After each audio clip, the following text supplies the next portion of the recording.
ఇక టైం అయిపోయింది, ఇక లగేజ్ సర్దుకుని వచ్చేయాల్సినటువంటి పరిస్థితి. ఇది దేని గురించి మాట్లాడుతున్నాను దాదాపుగా ఇప్పటికే అందరికీ అర్థమైపోయి ఉంటుంది.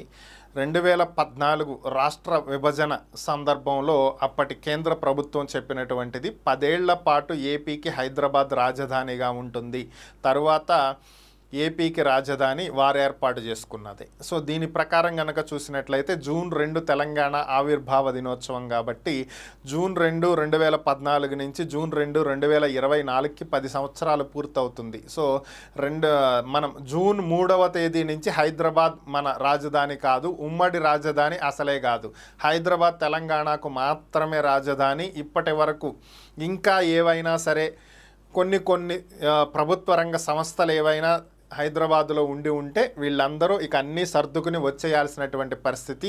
తెలంగాణకు చెందినటువంటి ఈ భవనాలను ఏపీ ఇప్పటికే అప్పగించాలని 2019లో అధికారంలోకి వచ్చిన తర్వాత జగన్మోహన్ రెడ్డి గారు అప్పుడే అధికారులను ఆదేశించడం జరిగింది. ఇక ఇప్పుడు చివరిగా ఇంకేమైనా మిగిలింటే అన్నిటినీ ఇచ్చేయాలి. ఇక ఏవైనా ఆస్తి పంపకాలు, అప్పుల పంపకాలు, ఉద్యోగుల పంపకాలు ఇంకేవైనా మిగిలి ఉంటే షెడ్యూల్ 9, షెడ్యూల్ 13లో ఇంకేమన్నా ఉంటే మొత్తం అన్నీ కూడా సెటిల్ చేసుకోవాల్సినటువంటి పరిస్థితి.